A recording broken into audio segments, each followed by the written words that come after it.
हम स्टार्ट कर रहे हैं चैप्टर 9। इसमें से कुछ टॉपिक हम पढ़ेंगे जिसमें centre of gravity and centroid आ जाता है। यह आपके बेसिक नो हाउ के लिए है कि सेंटर ऑफ ग्रेविटी क्या होता है और सेंट्रॉयड क्या होता है। इस चैप्टर में मेन हमारे ऑब्जेक्टिव होंगे to discuss the concept of centre of gravity, centre of mass and centroid. Basic concept हम बताएंगे, सेंटर ऑफ ग्रेविटी क्या होती है, सेंटर ऑफ मास क्या होता है और सेंट्रॉयड क्या होता है। To show how to determine the location of centre of gravity and centroid, किस तरह हम सेंटर ऑफ ग्रेविटी और सेंट्रॉयड फाइंड आउट करेंगे for a system of discrete particles and a body of arbitrary shape. Okay,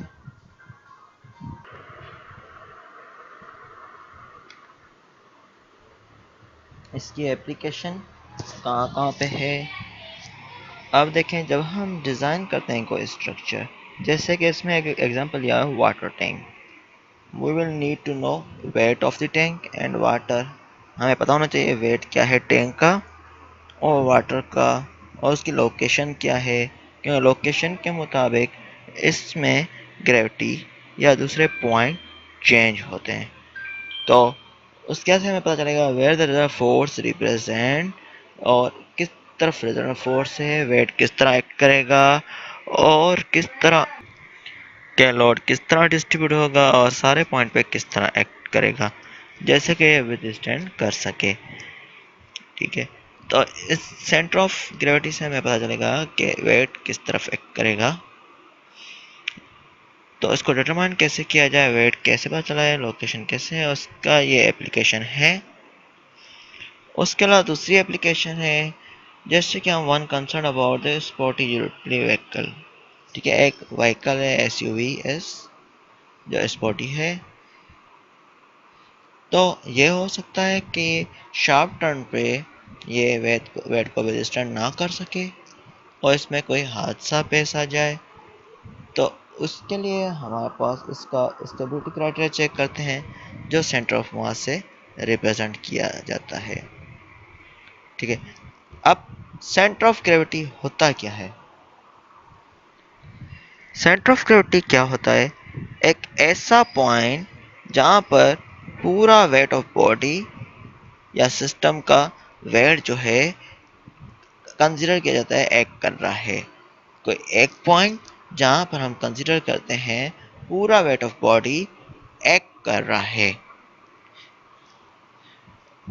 कोई uniform gravity है, mean की gravity same है किसी ऑब्जेक्ट में।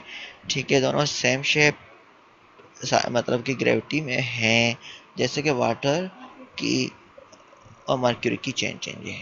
ठीक है, तो एक ही ग्रेविटी में हो और सेम हो तो उसका सेंटर ऑफ मास दोनों का एक ही लिया जाएगा या सेम होगा।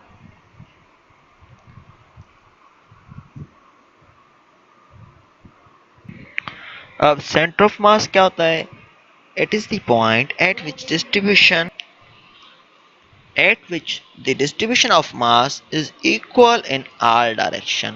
ऐसा पॉइंट जहाँ पर डिस्ट्रीब्यूशन ऑफ मास जो है सेम हो all डायरेक्शन में and does not depend on gravitational field, और ये डिपेंड नहीं करता ग्रेविटेशनल फील्ड पे। ठीक है, मीन के मास जो है सारे डायरेक्शन में इक्वली डिस्ट्रीब्यूट हो रहे हों। तो एक पॉइंट आएगा जिसको हम बोलेंगे सेंटर ऑफ मास। तो मीन ऑल डायरेक्शन में मास सेम डिस्ट्रीब्यूट हो रहा होगा। और इसके अलावा सेंटर ऑफ ग्रेविटी जो होता है is the point at which distribution of weight is equal in direction in all direction. तो सेंटर ऑफ ग्रेविटी में डिस्ट्रीब्यूशन ऑफ वेट इक्वल होता है ऑल डायरेक्शन में, और ये डिपेंड करता है ग्रेविटी पे। अब ग्रेविटी चेंज होगी तो इसका सेंटर ऑफ ग्रेविटी भी चेंज हो जाएगा, जबकि सेंटर ऑफ मास कांस्टेंट रहेगा।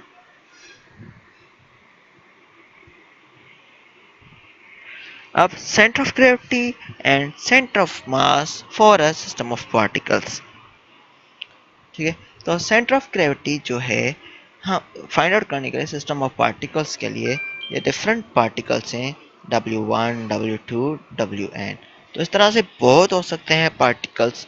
अब हम कंसीडर कर रहे हैं system of n particle fixed with the region space ठीक है। तो हम कंसीडर कर रहे हैं एक fixed particle region space n particles हैं एक फिक्स्ड रीजन स्पेस में। The weight of the particle comprise system of parallel forces. तो इसमें क्या है, वेट जो है सिस्टम ऑफ पैरेलल फोर्स है, क्योंकि हमें पता है वेट जो है डाउनवर्ड डायरेक्शन होता है। तो W1 W2 Wn तक जो है पैरेलल डायरेक्शन में होगा, which can be replaced by single equivalent resultant weight, जो हम रिप्रेजेंट करते हैं सिंगल इक्विवेलेंट रिजल्टेंट वेट से, एंड डिफाइंड पॉइंट G। तो ये पॉइंट G होगा जो सब पॉइंट को हम रिप्रेजेंट करेंगे अगर ये एक ही हमारे स्पेस में हो और एक ही शेप के अंदर हो, तो हम एक पॉइंट G से रिप्रेजेंट कर सकेंगे। तो उसको हम बोलते हैं सेंटर ऑफ ग्रेविटी। नॉर्मली जो है सेंटर ऑफ ग्रेविटी हम लेते हैं resultant weight is equal to total weight of n particle. तो रिजल्टेंट वेट होता है summation of W, W1 W2 W3 इस तरह से Wn तक। Okay, sum of moment of weight of all the particle about x, y, z axis। तो sum of moment of weight of all the particles, ठीक है, moment का जो moment of weight, ठीक है ना, तो सम ऑफ मोमेंट ऑफ वेट जो होगा सब पार्टिकल का एक्स वाई जेड में वो इक्वल होना चाहिए moment of resultant weight about these axis. तो वो बराबर होना चाहिए मोमेंट जो है उन एक्सिस से रेस्पेक्टिव में। जैसे कि summing moment about x axis क्या होगा, हमारे पास नॉर्मली डिस्टेंस कितना है x और w वेट होता है, तो x w plus x two डब्ल्यू टू, ठीक है, हॉरिजॉन्टल डिस्टेंस हम लेते हैं, ठीक है। तो परपेंडिकुलर डिस्टेंस एक्स टू डब्ल्यू two plus x three W three, इस तरह summation of so on to x N W N. तो ये हमें लेना होता है। इस तरह सम of moment about Y axis के लिहाज से देखा जाए तो परपेंडिकुलर डिस्टेंस ये है, ठीक है। अब वेट से परपेंडिकुलर डिस्टेंस देखना है, w इतना दूर है तो y ये y, ठीक है। तो हमारे पास वाई डब्ल्यू आर इज इक्वल टू यहाँ तक y1 w1 plus y2 w2, जितना जितना वेट होगा y3 w3, क्योंकि y ये डिस्टेंस है, तो y3 w3 और so on to yn wn तक। अब एक और बात नोट करें, वेट जो होता है नॉर्मली z एक्सिस में होता है डाउनवर्ड। तो इन रियल जो है मोमेंट जो है z एक्सिस के लिए वेट का नहीं काउंट किया जाता, ठीक है। पर इस केस में हम क्या कर रहे हैं, इस फिगर को 90 डिग्री पे रोटेट करें, तो x या y एक्सिस को 90 डिग्री पे रोटेट करें तो वो ही रेस्पेक्टिव एक्सिस नीचे आ जाएगा और w जो है z एक्सिस में नहीं होगा। उस केस के लिए हमारे पास क्या होगा, जैसे कि इस डायग्राम में रोटेट किया गया है, तो z इस तरफ आ गया, x इस तरफ आ गया और y ऊपर आ गया। y एक्सिस जो है ऊपर नीचे है। अब वेट जो डिपेंड कर रहा है किस पे, y एक्सिस पे। तो उस केस के लिए हम बोल सकते हैं ZWR इज इक्वल टू, ठीक है, Z1W1 जितना दूर है, Z1W1 Z2W2 Z3W3 Zn Wn। तो जनरली इसका जो रिलेशनशिप जो लिखा जाता है वो इस तरह कुछ लिखा जाता है, एक्स बार मीन का जो डिस्टेंस है वो किसके बराबर है, summation of x into m, x into weight होना चाहिए लेकिन यहाँ पर मास कंसीडर किया जाता है, x into m divide by summation of m, ठीक है। इस तरह वाई बार के लिए भी सेम है, summation of y bar into m divide by summation of m. इस तरह जेड बार के लिए भी सेम लिया गया है। ओके, तो these equation represent a balance between the sum of moment of weight of each particle and the moment of resultant weight for the system। ये सारी इक्वेशन जो है हमें सम ऑफ मोमेंट ऑफ वेट बता रही हैं फॉर ईच पार्टिकल के लिए। अब हमारे पास सेंटर ऑफ ग्रेविटी क्या है, कोई एक पॉइंट जहाँ ऑल जो मास है ऑल डायरेक्शन में इक्वली डिस्ट्रीब्यूट हो रहा हो। तो नॉर्मली जो लिया जाता है ये x bar is equal to integration हम करते हैं जो शेप है उसकी इंटीग्रेशन, जैसे यहाँ पर एक रेक्टेंगल बताया गया है तो उसकी इंटीग्रेशन करेंगे और जितना ये है एक्स सपोज करें एक्स बार पे है और डी डब्ल्यू इसका वेट है तो x bar D W divide by integration of D W लेते हैं। इस तरह वाई बार के लिए भी इस तरह लेंगे, जितना डिस्टेंस है उसको मल्टीप्लाई करेंगे वेट से, perpendicular distance y into perpendicular distance moment हो गया, इसकी इंटीग्रेशन लेंगे डिवाइड बाय डी डब्ल्यू से। इस तरह z इंटू डी डब्ल्यू अब रोटेट कर जाएगा जैसे पहले हमने अज्यूम किया z इंटू डी डब्ल्यू, तो वेट हमारे पास वाई एक्सिस में आ जाएगा तो z into D W upon D W. तो इस तरह हम फाइंड आउट करेंगे ईच कोऑर्डिनेट का। अब आ जाते हैं सेंट्रोइड पे। सेंट्रोइड होता क्या है? A point which defines the geometric centre of an object, जो डिफाइन करे geometric centre of the object उसको हम बोलते हैं सेंट्रोइड। जैसे कि एक ट्रायंगल लेंगे, ट्रायंगल में क्या होगा, एक ट्रायंगल हम लेते हैं तो उसमें इस तरह कुछ शेप होता है तो हमारे पास सारे पॉइंट जो है एक पॉइंट पे मिले। तो अब हमने जैसे ये पॉइंट लिया तो यहाँ से हम सेंटर की तरफ खींचेंगे लाइन, यहाँ से भी सेंटर की तरफ, यहाँ से भी सेंटर, तो ये पॉइंट जो है एक पॉइंट में मिला तो इसको हम बोलते हैं ज्योमेट्रिक सेंटर, जिसको हम सेंट्रोइड बोल सकते हैं। तो ये समटाइम सेंटर ऑफ मास या सेंटर ऑफ ग्रेविटी से कोइंसाइड करता है किस केस में, if material compose of the body is uniform और होमोजेनियस, जब मटेरियल सेम होगा, होमोजेनियस होगा और यूनिफॉर्म होगा तभी ये कोइंसाइड करेगा। अगर सपोज करें हाफ पोर्शन इसका लाइट मटेरियल का बना हुआ था और हाफ हैवी का, तो सेंट्रोइड फिर चेंज हो जाएगा और मीन के सेंटर ऑफ ग्रेविटी चेंज हो जाएगी क्योंकि सेंटर ऑफ मास जो है इक्वल डिस्ट्रीब्यूशन है। अब नॉर्मली हम तीन तरह के स्पेशल केसेस लेते हैं, वॉल्यूम का, एरिया का और लाइन का।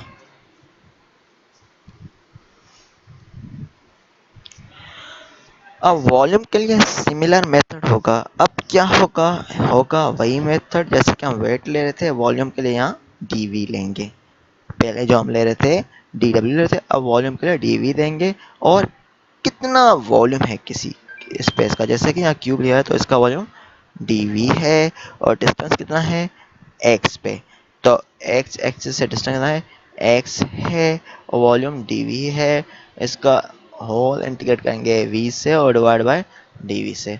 इस तरह y के लिए हमारे पास क्या होगा,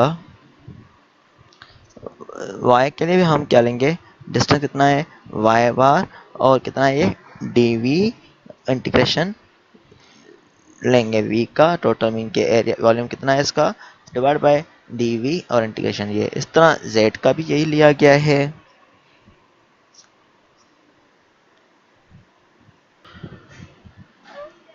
तो अगर वॉल्यूम सब डिवाइड किया, मतलब ऑब्जेक्ट सब डिवाइड किया डिफरेंट वॉल्यूम में, तब सेंट्रोइड जो है डिटरमाइन किया जाता है computing the moment of the element about each coordinate axis. तो कंप्यूट किया जाता है मोमेंट जो है ईच कोऑर्डिनेट एक्सिस पे, तब हमारे पास सेंट्रोइड फाइंड आउट होगा।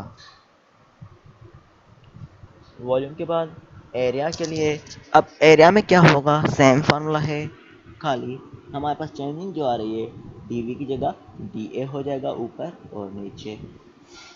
हम एरिया लेंगे अब सिंपली, पहले हमारे पास वॉल इस तरह का शेप था तो हमने वॉल्यूम ले लिया, एरिया के लिए हमारे पास किसी भी एक साइड का एरिया फाइंड आउट कर लेंगे। ठीक है, तो हमने एरिया ले लिया तो वहाँ पर डी आ जाएगा यहाँ पर, और यहाँ पर डी और इंटीग्रेशन की लिमिट में भी एरिया आ जाएगा, पता है सेम रहेगा जैसे हमने पहले किया है। अब लाइन, थिन रॉड या वायर के लिए, जैसे कि यहाँ पर हमारे पास लाइन है, थिन लाइन है या रॉड के लिए है, इसका कितना है d l, changing take place है या स्पेस है वो कितनी है डी एल। तो इसमें भी क्या होगा, फार्मूला सेम रहेगा, खाली जो हमारे पास चेंजिंग आ रही है लेंथ में आ रही है या लाइन में आ रही है, जिसको हमने डी एल से रिप्रेजेंट किया है, smaller change in D L. तो ये डी एल ऊपर आ जाएगा और नीचे भी डी एल आ जाएगा और लिमिट में एल आ जाएगा। सेम फार्मूला है, ये आपकी जस्ट क्लेरिफिकेशन के लिए है। थ्योरी में जो हम न्यूमेरिकल करेंगे उसमें इसका इतना यूज़ ज़्यादा नहीं है, लाइक लेकिन जो हम न्यूमेरिकल उसमें नहीं है, लेकिन और न्यूमेरिकल्स में हो सकता है। तो सिंप्लीफिकेशन के लिए आपको ये बताया गया है। अब determine the distance y from the x axis. Determine करना है हमने distance y from the x axis, ये वाला डिस्टेंस जो y का है, from the axis to the centroid of the area of triangle shown in figure. ठीक है ना, ये y जो है हमारे पास डिस्टेंस फाइंड आउट करना है from the centroid of the area of the triangle. Centroid जो है एरिया ऑफ द ट्राइंगल का यहाँ पर है, तो वहां से हमने y का डिस्टेंस जो है शो करना है। तो हमें फिगर में क्या कर दिया है, dy दिया है, y की इक्वेशन गिवन है और एक्स वाई पॉइंट गिवन है। यहाँ से डिस्टेंस x से यहाँ से ऊपर तक h है और ये वाला b है और ये पॉइंट y डिस्टेंस पे दूर है। तो इस डायग्राम को कंसीडर करते हुए हम क्या कर रहे हैं, हमारे पास मेन इक्वेशन में देखें तो x आ रहा था, क्या आ रहा था ऊपर, x सभी में। तो हमने क्या करना है, x फाइंड आउट करना है फ्रॉम दी y रिलेशनशिप। तो हमारे पास इस इक्वेशन से हम x निकाल सकते हैं, y is equal to h by b into b minus x से। तो हमारे पास क्या होगा, यहाँ पर बी वाई हो जाएगा, ये वाला बी वाई, ठीक है, h b minus h x कुछ इस तरह होगा, देखें।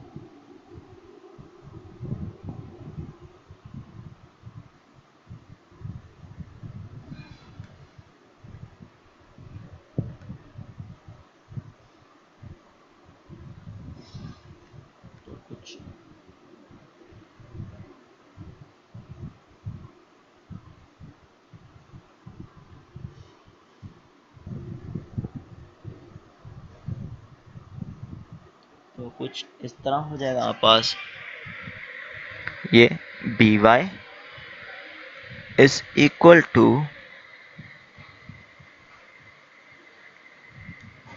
H p minus h x. तो x को हमने सेपरेट करना है, तो एच एक्स इस तरफ चला जाएगा, is equal to h p minus b Y.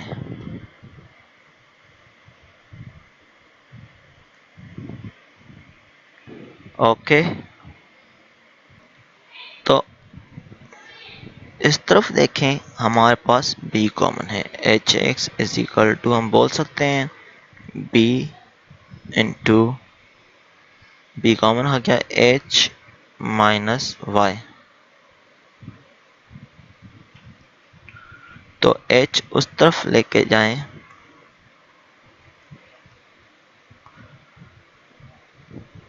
तो हमारे पास ये क्या हो जाए, x is equal to b by h into h minus y, b by h into h minus y. ठीक है, तो हमें पता है कि एरिया क्या है, d a is equal to x d y के बराबर है। D a is equal to x change in d y हमने फाइंड आउट करना है, एक्स डी वाई। तो एक्स की वैल्यू आ गई हमारे पास b by h into h minus y d y into d y. ठीक है, अब हमारे पास सेंट्रॉइड कहाँ पर है हमारा, ये बताया हुआ है, is located distance y bar from the x axis. Distance कितना है, y बार है सेंट्रॉइड का, तो हमारे पास y बार पे है, तो डिस्टेंस y बार है इज इक्वल टू y है फ्रॉम द एक्स एक्सिस। ये हमने कंसीडर कर दिया। हमारे पास इक्वेशन क्या थी, हमारे पास y बार जो है, हमने क्या फाइंड आउट करना है अभी, y बार फाइंड आउट करना है। y बार बताया एक्स एक्सिस से, तो वो हमने लेना है इन टू इज इक्वल टू, पहले हमारे पास था x D A divide by D A, तो x की वैल्यू हमें गिवन है एक्स डी ए, तो x की वैल्यू हमारे पास क्या आ जाएगा, ठीक है, तो हमारे पास ये क्या हो जाएगा, normal y bar D A upon D A. तो x की वैल्यू हमारे पास क्या है, डी ए के लिए x डी वाई जो है हमारे पास एरिया हो जाएगा। x की वैल्यू क्या है हमारे पास, x की वैल्यू है b by h into h minus y d y, बल्कि x के लिए थी b by h into h minus y, और एरिया के लिए हमने डी वाई से मल्टीप्लाई कर लिया। तो ये पूरा आ गया, डी ए को रिप्रेजेंट करेगा b upon h into h minus y d y, b upon h into h minus y d y into ये y आ गया। ठीक है, divide by again same method से, अब हमारे पास क्या है, यहाँ पर y नहीं है तो यहाँ पर डी ए सिंपली लिखना है, तो हमने डी ए लिख लिया। इसका सॉल्यूशन जो है मैंने नेक्स्ट पेज पे किया है, यहाँ पर ये डायरेक्टली सॉल्यूशन लिखा है, लेकिन ये कैसे आया, ये वाली इक्वेशन आप रिमेम्बर करें। ठीक है, तो हमारे पास इक्वेशन कुछ ऐसी थी, तो यहाँ पर y बार आ गया। ठीक है, तो यहाँ पर ये था, तो हमने क्या किया इसमें, आप नोट करें इसमें और इसमें b बाई एच कॉमन है। क्या कॉमन है, b बाई एच, तो हमने b बाई एच को कैंसिल कर दिया, तो आप क्या बच जाएगा, y into h minus y, y bracket में h minus y d y और h minus y d y, तो y को अंदर मल्टीप्लाई कर दिया तो हमारे पास क्या हो जाएगा, ये h y minus y square into d y, integration 0 से h तक हमें एलिमेंट लेनी है। ये कैसे पता चला, हमारे पास y देखें कहाँ पर है, ऊपर मूव कर रहा है मैक्सिमम पॉइंट, तो 0 से h तक हमें लिमिट लेनी थी, ये वाला पॉइंट हमने कंसीडर किया है। तो हमने 0 से h तक लिमिट ली, इसमें भी हमने 0 से h तक लिमिट ली। अब यहाँ पर नीचे क्या जाएगा, ये b बाई एच कट गया तो h minus y d y हो गया। तो इसको अब हमने क्या करना है, इंटीग्रेट करना है। तो हमें पता है h सेम रहेगा और y का क्या होता है इंटीग्रेशन, वाई स्क्वायर बाय 2 होता है, और इसका क्या होगा, वाई क्यूब अपॉन 3। तो हमने ये पुट कर लिया, डिवाइड बाय 0 से h ही आ गया, तो ये h इंटू वाई हो जाएगा, क्योंकि कांस्टेंट का इंटीग्रेशन सिंपली वेरिएबल और मल्टीप्लाई कांस्टेंट होता है, तो एच वाई हो गया minus y square divide by 2, 0 से h तक आ गया लिमिट। ओके, अब हमने क्या करना है, इसको मल्टीप्लाई कर लें या इसकी लिमिट पुट कर लें। तो अभी मैंने यहाँ कुछ इस तरह लिया है। ठीक है, तो हमने क्या किया, वाई स्क्वायर की जगह एच स्क्वायर पुट कर लिया, एच पुट कर लिया वाई की जगह, तो वहाँ पर ये क्या हो जाएगा, एच इंटू एच स्क्वायर, ये एच क्यूब हो जाएगा, ये एच इंटू एच, और लिमिट में ये एच इसका हो जाएगा, क्योंकि माइनस 0 है तो वाई 0 0 हो जाएगा, ये 0 0 माइनस में 0 होता जाएगा। ठीक है, तो हमने ये एच इंटू एच स्क्वायर हो गया minus H cube divide by 2, जहाँ पर 3। ठीक है, तो ये एच क्यूब हो जाएगा। ठीक है, तो हमने इसकी एलसीएम ले रहे हैं, एलसीएम 6 आएगी, तो ये क्या हो जाएगा, 3h cube minus 2h cube divide by 6। इस तरह इसकी भी हमने क्या किया, एलसीएम लिया, तो 2h square minus H square, तो ये कर दिया हमने H cube divide by 6 into H square divide by 6। तो हमने 2 3 दा 6 आएगा, और ये एच स्क्वायर एच क्यूब से कटेगा तो एच बच जाएगा, तो एच बाई 3 इसका आंसर आ जाएगा। ओके, ये न्यूमेरिकल में थोड़ा ये वैल्यूज याद करनी है, बकाया हो जाएगा। हम इस पे नॉर्मल न्यूमेरिकल कर रहे हैं। अब एक्सरसाइज का एक न्यूमेरिकल और है, determine the area and centroid of the parabolic area. Determine करना है हमने area and centroid x of the parabolic area, हमने सेंट्रॉइड फाइंड आउट करना है पैराबोलिक एरिया का। हमें पता है एरिया क्या लेते हैं, हम किसी भी एक डिफरेंशियल एलिमेंट का डी ए लेते हैं, जो हमारे पास लेते हैं x d y, x into d y. तो इससे हम x निकाल सकते हैं y से, तो हमारे पास x क्या आ जाएगा, हमारे पास ये हमारे पास एक्स स्क्वायर है, तो ये उस तरफ जाएगा, तो a square y divide by h, तो अंडर रूट लेंगे तो ए स्क्वायर बाहर आ जाएगा ब्रैकेट अंडर रूट से, तो ए ये क्या हो जाएगा, ए अंडर रूट में y आ जाएगा और h भी अंडर रूट में आ जाएगा, तो under root y by h, a square into a into under root में y बाय एच हो जाएगा। ओके, ये पॉइंट क्लियर हो गया। तो एरिया के लिए क्या है, a is equal to x into d y. तो एक्स की वैल्यू आ गया, उसको मल्टीप्लाई कर लिया हमने डी वाई से। सिंपली आपने क्रॉस मल्टीप्लाई करना है और एक्स के लिए हम आप अंडर रूट लेंगे, उससे वैल्यू आ जाएगी। अगर यहाँ से क्लियर नहीं हो तो इस तरह करके देखना, पेज पे हो जाएगा। तो ये आ गई वैल्यू एरिया की। तो अब हमें क्या करना है, सेंट्रॉइड फाइंड आउट करना है। सेंट्रॉइड कौन होता है, सेंटर पे होता है वैसे। X is equal to x by two पे होना चाहिए सेंट्रॉइड। तो एक्स बाय टू पे इसका सेंट्रॉइड होना चाहिए, सेंटर होना चाहिए। तो x is equal to x by two हमने ले लिया। सेंटर पॉइंट आएगा कहाँ पर आएगा, हॉरिजॉन्टल में देखें तो एक्स बाय टू पे आएगा। तो हमने x बाय टू पे इसका सेंटर पॉइंट ले लिया। तो x की वैल्यू जो थी हमने पुट कर ली, डिवाइड कर लिया 2 से, तो ये आ गया x आ गया। अब हमारे पास इसका सेंटर पॉइंट का यहाँ से डिस्टेंस x पे होगा और यहाँ पर y से कुछ ना कुछ डिस्टेंस होगा, जिसको हम y bar is equal to y ले रहे हैं सिंपली। तो अब हमारे पास कुछ ना कुछ इस तरह आ गया है सेंट्रॉइड। ठीक है, अभी हमने फिलहाल अजम्पशन ली है कि ये पॉइंट होने चाहिए। ठीक है, अब रियल में कैलकुलेशंस करेंगे इसकी कि किस तरह वेरिएशन होगी, किस फार्मूले से, जैसे हम पहले करते आ रहे हैं। तो area is equal to integration of d a हम लेते हैं। ठीक है, चेंज इन एरिया कितना हो रहा है, किलो सरफेस में कितना है, तो उसकी इंटीग्रेशन ले रहे हैं। तो चेंज डी ए कितना हमारे पास है वो हम यहाँ पर इक्वेशन पुट करेंगे, और इक्वेशन और ये कहाँ से कहाँ तक लेंगे, यहाँ से लेके यहाँ तक, तो 0 से h तक हो जाएगा जैसे हमने पहले न्यूमेरिकल में लिया था। तो इंटीग्रेशन 0 से h तक हमने लेनी है। तो ये हमने इंटीग्रेशन ले ली 0 से h, और डी ए क्या है, ये वाली इक्वेशन है, ये हमने इसकी इंटीग्रेशन करनी है a h पावर हाफ और y power half d y. तो ये हमने पुट कर लिया a h power half y power half d y. ठीक है, तो ये हमने कर लिया। तो ये वाली चीज़ें कांस्टेंट हैं, आप भले इसको बाहर लेके आए। तो y हाफ का हमने इंटीग्रेशन लेना है। तो इसमें y हाफ को जब हम इंटीग्रेट करते हैं तो प्लस 1 हो जाता है, डिवाइड बाय 1/2 प्लस 1 हो जाएगा।